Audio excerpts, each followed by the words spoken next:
Welcome into Outkick the Show. I am your fearless leader, Clay Travis. I am back from the beach. I survived my drive back with the boys from the beach. I am back home in Nashville. Usual backdrops here. I hope all of you are having fantastic Mondays wherever you may be across the country. I will be home this entire week. Normal shows, a little bit later today, because I was chasing down a couple of stories, but everything is going well here. I hope all of you are having fantastic Mondays, and I hope that you have been having the good fortune that I have of betting on the World Cup, because I told you early in the World Cup, before it started, I said right here, I said straightforward, I said beyond a shadow of a doubt, 23-1, give me England.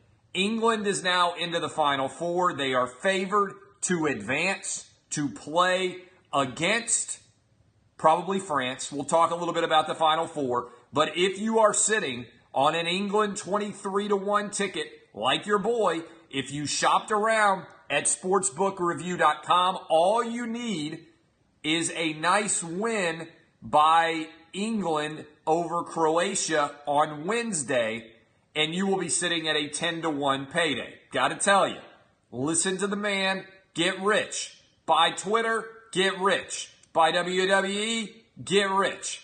Buy Netflix, get rich. Listen to your boy and get rich. Don't be a hater. Don't be somebody out there sitting around, challenging, counting up with all your little pennies when you could be tanned, rich, living the life with a beach place like your boy down on 30A. Got to tell you right now, go to sportsbookreview.com. You can gamble for fun with all of the money that you have put out there. Get rich, well said, live at the beach. Shoot or shoot, boys and girls. I win. You either get behind and climb on board the train, or you get run over. It's that simple. Several different topics that I want to hit today, but again, go to my friends at sportsbookreview.com. They're about to have up a bet on whether or not Tim Tebow will play in the major leagues. I think the answer is yes. We'll see what the answer is. Thailand cave rescue. I've been watching it like crazy. I can't get enough of this coverage. We tried to have one of the reporters on live from Thailand. It didn't work. I was nervous with you. I'm going to be honest. I was convinced that at some point I was going to say Thailand and it was going to go crazy in the Me Too era. Oh my God, Clay Travis talking to a female reporter, and he referred to Thailand as Thailand. Country would be totally different if it was called Thailand. I think it would be a lot more popular. Just saying. Sometimes you got to bend to the will of the masses. The masses wish that country was called Thailand. Just going to tell you. Thailand, that's a place I want to visit. Thailand, probably still want to visit. Not as much as I do Thailand, especially as a married man. The World Cup Final Four is set. Donald Trump's Supreme Court pick is coming out tonight. If it hasn't already been released, I'm sure there's leaks happening left and right. Donald Trump, actually pretty good when he announced Gorsuch, whose name I still can't pronounce. I think it's pronounced Gorsuch. Pronunciation's been a big deal for me here of late. Is it Gorsuch? I think it's sack. Like I have a sack of balls or I have a big nut sack. I think it's Gorsuch. I'm not kind of sure. I'm just kind of sure about that, I mean. And also, a Gorsuch would be better again. Just like Thailand, Gorsuch. I'm all in on Gorsuch. Gorsuch, not very good. Gorsuch, whatever the hell the guy's name is. Such, I don't like it. I like Sack better. I'm just going to call him Gorsuch. I'm going to be honest with you. Sometimes people pronounce their names wrong, and I feel like I need to correct it. Like one of these WNBA players, I'm going to tell them how they should pronounce it just to be right with the world. A WNBA player has complained that LeBron James' salary is too high. And as a result, she believes that she should be making a lot more money than she is. She is an imbecile who does not understand basic economics, which means that she is, of course, par for the course. We also have Mitch McConnell being stalked by a bunch of fat losers in Louisville. We will discuss all of that and more. I am Clay Travis. Go to sportsbookreview.com. Make sure you get hooked up there. And I also want to tell you, if you need a new mortgage, my guys, my guys at thehomeloanexpert.com will hook you up. Thehomeloanexpert.com. Make sure that you are going there. If you need to get pre-qualified, they can do it in a day. If you need to make sure that you wipe out all your credit card debt. A lot of people out there living with credit card debt. If you own your home value's been going up. Why in the world would you ever deal with this factor, with having credit card debt when you can wipe it out in one fell swoop? you will be well on your way. Somebody said, you have too many sponsors, Clay. And I say to that motherfucker, boom, you will never be seen again.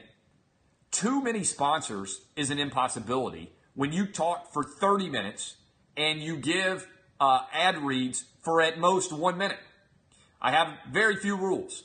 If you complain about the sponsors and I happen to look over and see you complaining about the sponsors, you're never allowed to come to the show again unless you create a new account. The sponsors allow all of you to watch this show entirely free on your cell phone devices, on your iPads, while sitting and listening as you go to sleep to my melodic tones. They allow you to exist and consume content for free. That is a good deal. That is the very essence of a good deal. Complaining about sponsors, and by the way, we do have a lot of sponsors, and that's a sign of your boy's growth in audience. Got all these sponsors trying to spend money left and right. I'm a loyal guy. Home Loan Expert, they were here early. Sportsbook Review, they came in and said, put our name on the banner, we're in, boom, here's the money. And so I'm going to shill for them to the best of my shilling abilities, and I am good at shilling. Trust me. All right. Let's talk about the 5 big stories here. I want to start with Thailand. This Thailand story. People say, oh, Clay, you only talk about bad things. You only come out and say things that you don't like. This is not true, but that's what some of my critics would say. I have to tell you this right now. I love everything about, except for the Thai member of the diving team who died, the Navy SEAL, the Thai one. I absolutely love everything about, so far, the result of this story and the way it's going to end. You have 90 people right now putting their lives on the line to save these 12 soccer kids and their head coach. And I am so fascinated by so many of these angles. It is utterly phenomenal. All right. If you aren't familiar or you haven't been following this story, here's what happened. A couple of weeks ago, a soccer team in Thailand finished practice and they walked into a cave because the tradition inside the cave is that they write their names on the wall of the cave as a part of a new team being born, right? So they walk in with their 25-year-old coach. While they are in there, a flash flood hits. The water comes rushing in. The boys can't swim, so they probably think, oh my God, we're going to drown. They continue to go all the way back further into the cave. No one has any idea where they are. As the search progresses, I want to talk about big brass balls. The definition of don't be a pussy. Guys in England who are experts in cave diving hear about this story in Thailand. They drop everything and they travel to Thailand, put on their oxygen tanks and their breathing apparatus, and go diving into a pitch black cave to explore and try to find these boys and their coach. Among one of the places they have to go is a 15-inch hole that they have to crawl through, that they have to remove their oxygen tank in order to reach. After 9 days, almost 10 days, suddenly that diver comes up in the air pocket and finds these boys huddling alongside their coach. 9 days in the pitch black, those boys have been there with their coach, waiting to be rescued. I want you guys to think about the balls it takes to drop everything in England, to travel to Thailand for strangers, strap on all of your gear, and go balls to the wall, risking your life to try to find 12 strangers. When that then happens, the SEALs mobilize all over the world, and they come rushing to save these 12 kids. I am a huge believer that the thing that I am most impressed by as I approach middle age, I'm 39 years old, is fearlessness. And do you know who personifies fearlessness more in our country than the Navy SEALs? No one. These guys have big brass balls of unbelievable guts. I mean, the kind of guts that at the drop of a bucket, they show up in Thailand. They dive in pitch black waters to go into this cave to find these kids and rescue them. Right now, there are 90 people involved in this rescue operation, according to the most recent data that I read. 40 of them are Thai, 50 of them are from all over the world, and they represent the best that our world has to offer. One of these individuals, a Navy SEAL in Thailand, died while trying to lay out all of the different breathing apparatus throughout the entirety of the cave. Most of us every day do not put much on the line. Most of us don't work that hard. Most of us don't risk that much. Most of us on a day-to-day basis are not fearless. The Navy SEALs do it every single day. One of my favorite Navy SEAL stories is motherfuckers were in a plane. The plane crashed in the water and sunk. The Navy SEALs had to tread water in their life jackets to wait hours and hours for someone to come rescue them. Do you know what they did while they were waiting to be rescued? They played water fucking polo. All right, I want you to think about the big brass balls it takes to be in that situation. You crash land on a lake, your plane sinks, you know that you are going to have to wait hours to be rescued in the middle of a sea, and you decide that you are going to play water polo in the meantime. I got to tell you guys, when I read that story, I said to myself, these are the greatest human beings on the planet. You're playing water polo while you wait to be rescued at sea. That's a brass balls superhero move if I have ever seen it. That's Tony Stark in real life. That's Peter Parker in real life. That is amazing. So, all of these people, the best and most brave in the world, have mobilized to save these kids. And I feel like there is so much negativity in the world today that this is a great example of what humanity can aspire to be. Yes, it is but a small metaphor in that these 12 kids in the larger global population of 7 billion people do not represent anything more than a pinprick. But what they represent is the great ability of worldwide cooperation to make, frankly, miracles happen. And what it takes when bravery is the calling card as opposed to what race you are or what religion you are or what ethnicity you are or what sexual orientation you are. I love everything about this story.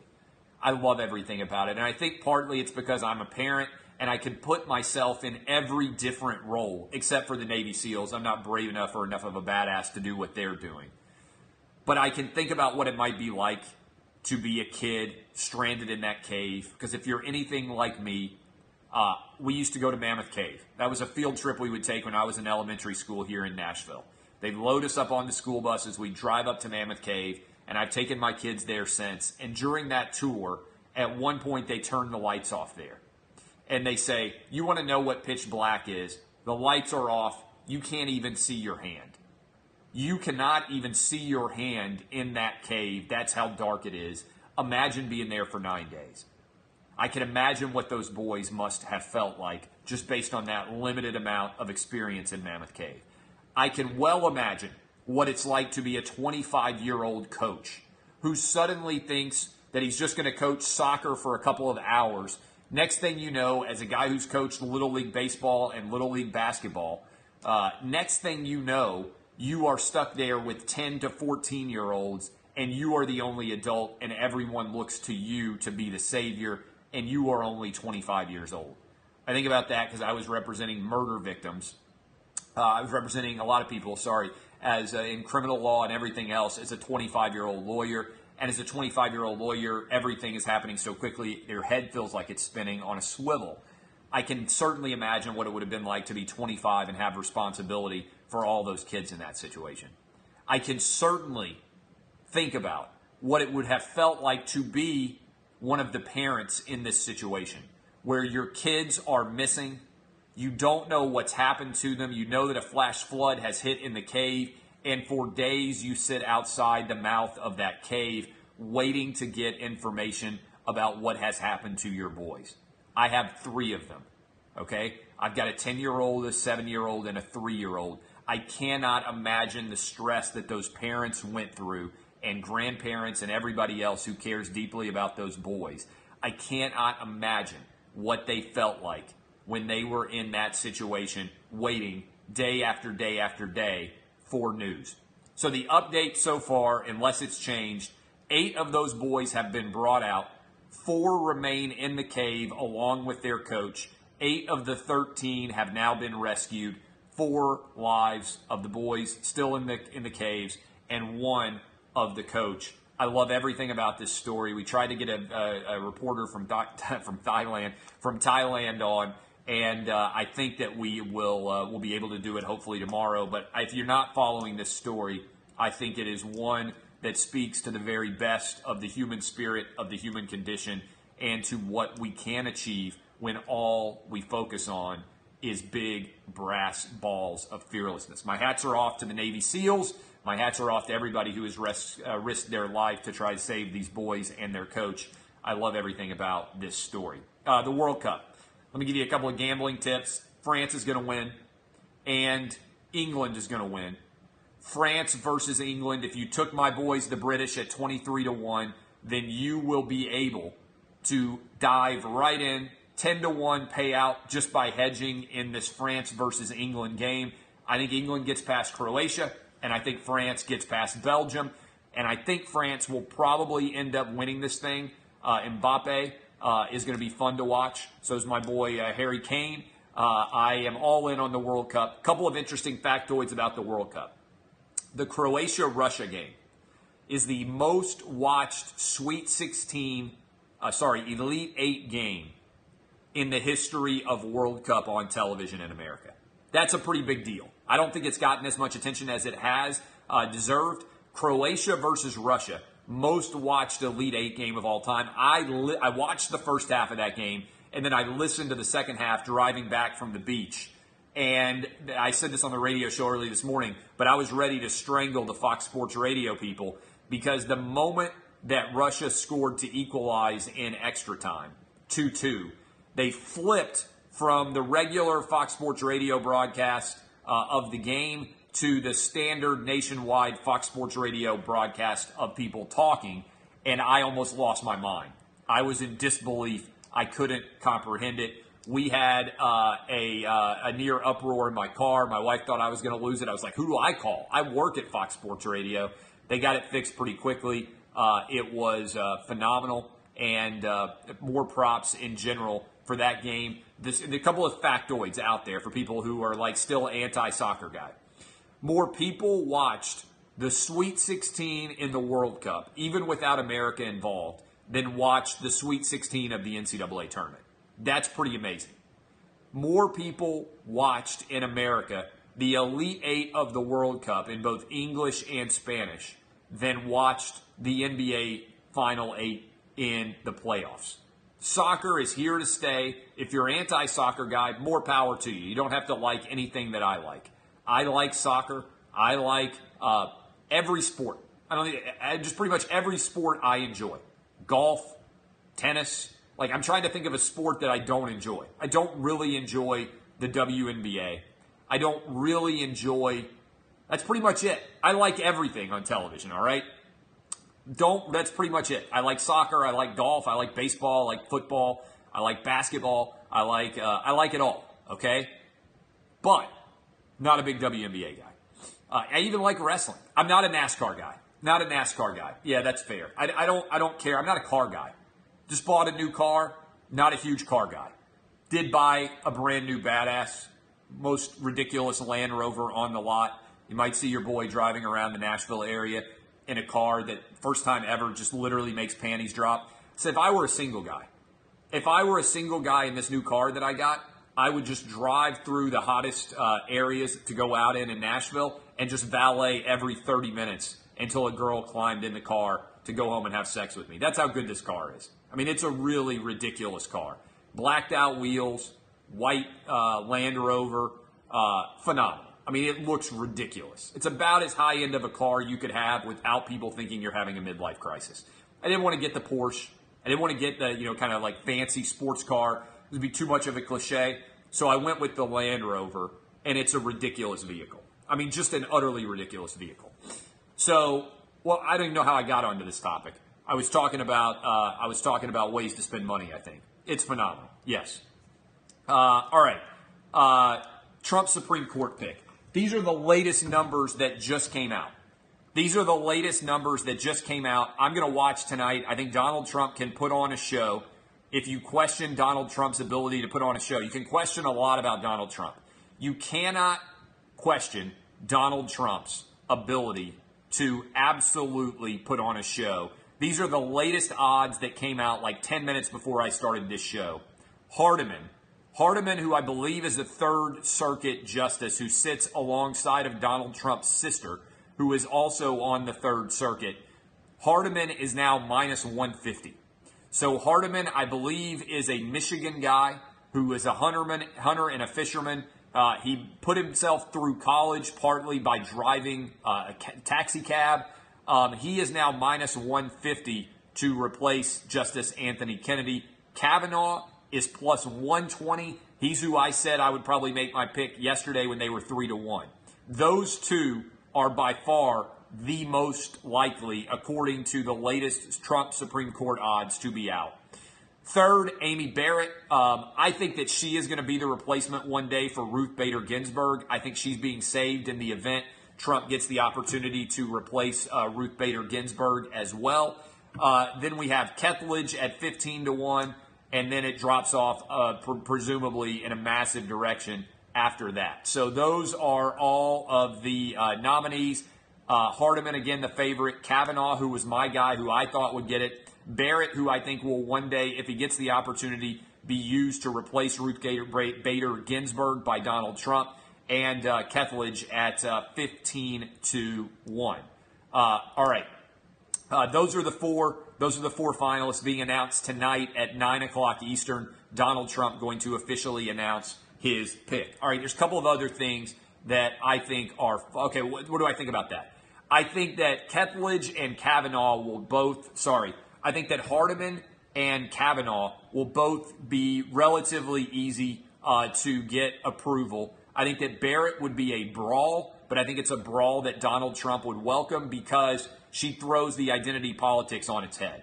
If you put a woman onto the court to replace Justice Anthony Kennedy, and she is a strong pro-life candidate, 7 kids, 5 of her own, 2 adopted, she just throws identity politics in the face of liberals, and I think Donald Trump would love that aspect of that pick, okay? I don't think that it's likely to be her. I think the more likely pick is either Hardiman or Kavanaugh because I think it's easier to get both of those guys to be approved. Remember, the Democrats have 49 votes. The Republicans have 51 plus the tiebreaker in Mike Pence. So they theoretically can only lose 1 Republican vote. Now, I do think that a lot of pressure is going to come to bear on Democrats who are in the 10 states that Donald Trump won, but exactly how that would all shake out, I don't know, but I would be thoroughly fascinated to see how this will play out. I said the other day, I think there's going to be a lot of frenzy, and I'll probably talk about this a little bit more tomorrow. I think as a lawyer, I'm putting my lawyer hat on now, there is not enough credence being given to stare stare decisis. All right, stare decisis is the idea that unless a precedent is clearly wrong, you leave existing precedent in place. I think this is where I don't think Roe v. Wade is actually going to be challenged. I don't think the right gay marriage is going to be challenged. I think that social conservatives are of the opinion, and liberals are motivating their base on the same idea, that Roe v. Wade is really in danger of being replaced. I don't think that's likely. I think ultimately John Roberts, if he needed to be, would be the fifth vote to leave the precedent in place. I think if you're trying to overturn Roe v. Wade, it's not going to happen with this justice. Maybe if there's another justice, if Ruth Bader Ginsburg, for instance, leaves and Barrett is replaced, maybe then you can talk about it. But I don't think this is going to be the case where it ends up happening. All right, a couple of other things I want to hit. A WNBA player complained because LeBron James signed a 4-year, $154 million contract. She was asking, why don't we make more money?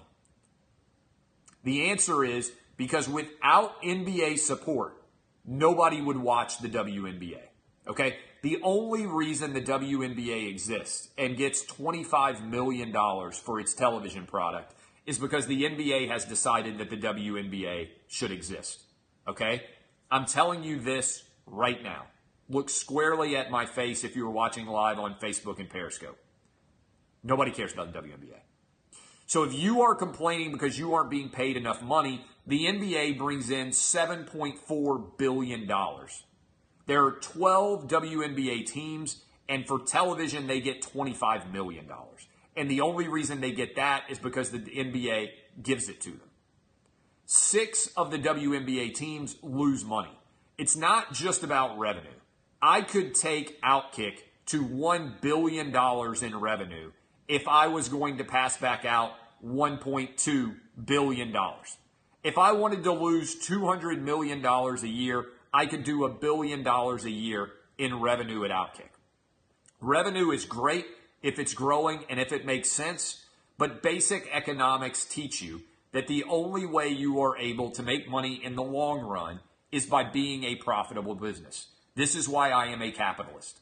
I believe that you should be compensated as much as you possibly can. If you want to be compensated as much as you possibly can, you have to think like a business owner, not like an employee. It's a big part of the way that I talk. One of the things that I try to get everybody out there to listen to regularly do. Think like a business owner, not like an employee. 90% or more of Americans today think like employees. They worry about where their paycheck is going to come from. They don't think about why their paycheck comes the way it does. If you are at a for-profit business and you don't understand how you make the money that you make, you will never be a business owner. At some point in time, you need, if you want to have big brass balls in the world of business, you need to figure out where your money comes from. And if you can find that solution out, then you will have the key to your life because you become a business owner and you take control of your future.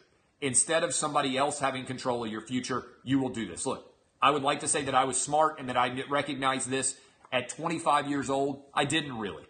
I didn't really recognize this until Fan House, my old employer, shut down, and also I suddenly realized that I had to take control of my financial future. If I want to make a living in the future, I need to go balls to the wall and own it.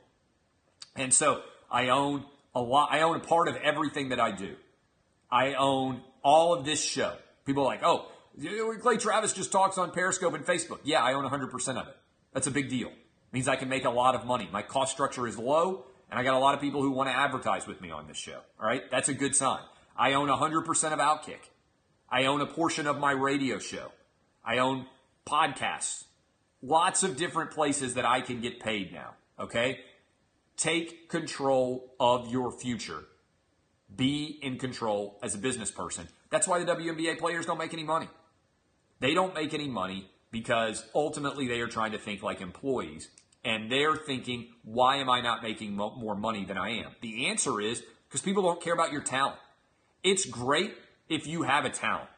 It's better to have a talent that you can monetize. There are lots of people out there with talents who make no money on them. That's great. I encourage people to pursue their talents. It can make you happier in the world. But ultimately, if you want to be paid for that talent, then other people have to be willing to pay you for that talent. And that's the truth. So, WNBA complaints ridiculous. Finally, I want to close with this. I saw a video from Mitch McConnell in Louisville. I don't have strong opinions on Mitch McConnell one way or the other. He's not my senator. I've never voted for him. But I do feel very strongly about this. The modern era that Maxine Waters has suddenly created, where people follow around political figures that they don't agree with and taunt them and threaten them and lecture them at restaurants, at bars, on the street, anywhere in public is not my kind of America. I don't care if you're a Democrat. I don't care if you're a Republican. I don't care if you're an independent.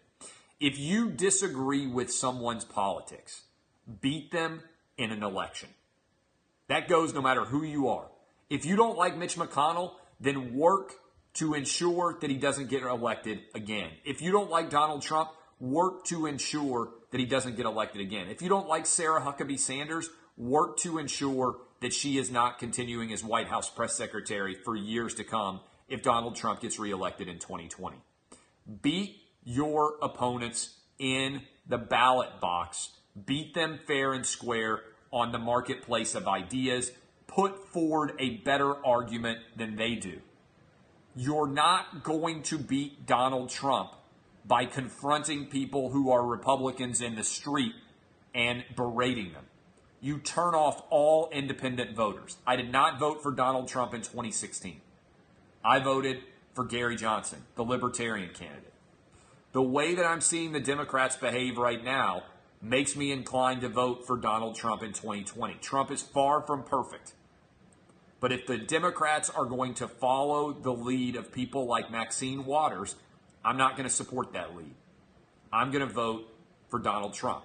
If you want to get a swing voter like me to consider your candidate, following people around in the street, waddling like those fat losers were in Louisville, yelling at Mitch McConnell and telling him you knew where he lived is not the way to get moderate voters to come down on your side. You are losing in a big way. You're not going to out-Trump Trump. You beat Donald Trump by putting forward somebody, frankly, like Joe Biden, like a very middle of the road guy, maybe Michael Bloomberg. You're not going to out identity politics Donald Trump, and you're not going to out aggressively berate Donald Trump. It's just not going to happen. Democrats want to be smart. They're not going to go Trump. They're not going to go like Trump. I love all of you. I appreciate all of you. Tomorrow we'll be talking about the Supreme Court justice. We'll be talking about what happens in France and Belgium. I'm on France tomorrow. And then on Wednesday we'll be talking about England versus Croatia. I'm on England in that game. I hope all of you will come back. Thank you for listening. Go download the podcast. Stu Holden came on. He was great this morning. He's calling France and Belgium. He was great on Outkick live from Russia this morning. I appreciate all of you. DBAP, boys and girls, but sometimes you got to SBAP. I'm Clay Travis. This has been Outkick the Show. We'll be live all week. Thank you for hanging with us. Go to Sportsbook Review. Go to thehomeloanexpert.com. Kisses. I'll see you guys tomorrow.